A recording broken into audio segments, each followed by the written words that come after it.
नमस्कार मंडळी, घर आणि तीमध्ये मी प्रियंका तुमचं खूप खूप स्वागत करते. चला तर मग आजच्या व्हिडिओला सुरुवात करूया. जर तुम्हाला हा व्हिडिओ आवडला तर लाईक जरूर करा, चॅनलला सबस्क्राईब करा आणि हो, व्हिडिओ जास्तीत जास्त शेअर करा. आजच्या व्हिडिओमध्ये आपण पाहणार आहोत दुर्लक्ष होणाऱ्या वस्तूंना घरात कशा पद्धतीने जागा करायची. तर पहिली वस्तू आहे ती म्हणजे स्कूल बॅग. बऱ्याचदा आपण किंवा मुलं स्कूल बॅग ही कुठेतरी खुर्चीवर म्हणा किंवा जमिनीवर म्हणा एखाद्या कॉटला टेकून अशा पद्धतीने ठेवून देतात. तर मग ह्या स्कूल बॅगसाठी जर आपल्याला परमनंट जागा पाहिजे असेल तर आपण काय करायचं आहे. तर इथे अशा पद्धतीने मी हे कपाटातला एक कप्पा घेतला आहे आणि ह्या कप्प्यामध्ये गार्गीचे काही ड्रेस आहेत आणि तसंच तिचे पुस्तकं किंवा शाळेसाठी लागणारं जे काही सामान असतं, पेन्स वगैरे, ते मी इथेच ह्या एका बॉक्समध्ये किंवा ह्या ट्रेमध्ये ठेवून दिलेत. तर आता ह्याच कप्प्यात ही एक जागा शिल्लक होती, तर ही जागा मी गार्गीच्या स्कूल बॅगसाठी दिलेली आहे. गार्गीची जी स्कूल बॅग आहे ही या जागेवरती अगदी व्यवस्थित फिट होते आणि मला सकाळी सकाळी म्हणजे तिचे काही पुस्तकं असतील किंवा स्कूलसाठीचं जे काही सामान असेल ते लगेच या बॅगमध्ये ठेवता येतं. आता दुसरी जी वस्तू आहे ती म्हणजे आपल्याकडे अशा पद्धतीने बऱ्याचशा पिशव्या असतात, वेगवेगळ्या आकाराच्या, कागदी म्हणा, कापडी म्हणा किंवा मग प्लास्टिकच्या म्हणा. तर अशा बऱ्याचशा पिशव्या आपल्याकडे असतात. आता ह्या पिशव्या आपल्याला कशा पद्धतीने अरेंज करायच्या आहेत जेणेकरून आपल्याला जेव्हाही गरज पडेल तर लगेच ह्या पिशव्या आपल्याला मिळतील. तर मी अशा पद्धतीने ह्या ज्या पिशव्या आहेत यांच्या आधी घड्या करून घेते. तर ही जी पिशवी आहे ही महिन्याचा जो किराणा असतो त्याच्यासाठीची पिशव्या आहेत, जी मला सतत लागत नाही, फक्त महिन्यातून एकदा किंवा दोनदाच ही पिशवी लागते.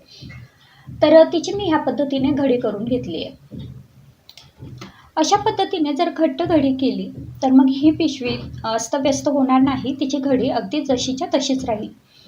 आणि त्याच पद्धतीने ह्या काही बारीक सारीक पिशव्या आहेत ज्या कधी आपण भाजी आणताना लागतात किंवा मग आपण कुठे चुकून समजा पिशवी घेऊन गेलो नाही तर मग आपल्याला तिथे बाजारात एखादी पिशवी विकत घ्यावी लागते, तर तशा ह्या काही पिशव्या आहेत.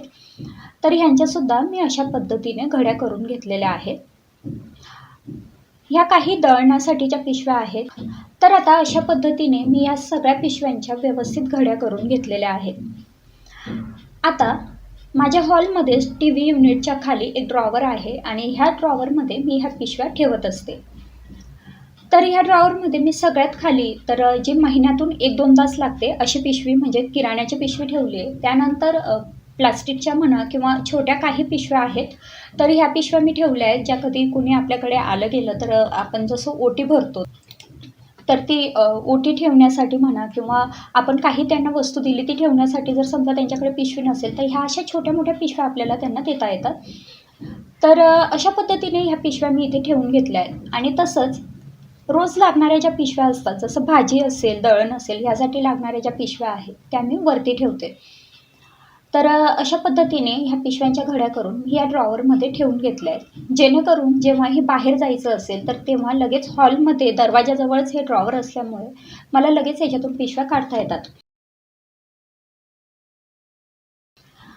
आता तिसरी जी गोष्ट आहे ती म्हणजे आपले जे रुमाल असतात, म्हणजे आपण जे पोळ्यांसाठी वापरतो ते रुमाल असतील, पोळी शेकण्यासाठी म्हणा किंवा पोळी ठेवण्यासाठी म्हणा, हे जे रुमाल असतात किंवा आपले किचनमधले जे काही टॉवेल असतात, म्हणजे आपल्याला ताटं पुसण्यासाठी लागतात किंवा हात पुसण्यासाठी लागतात, हे जे किचनमधले जे टॉवेल असतात म्हणजे जे स्वच्छ कपडे असतात, तर हे कशा पद्धतीने ऑर्गनाईज करायचे किंवा कशा पद्धतीने ठेवायचे. तर इथे माझ्याकडे हे वेगवेगळ्या आकारांचे आणि वेगवेगळे हे सगळे टॉवेल आहेत, ज्यातले काही टॉवेल पोळ्यांसाठीचे आहेत तर काही ताटं पुसण्यासाठी वापरते, काही हात पुसण्यासाठी असतात.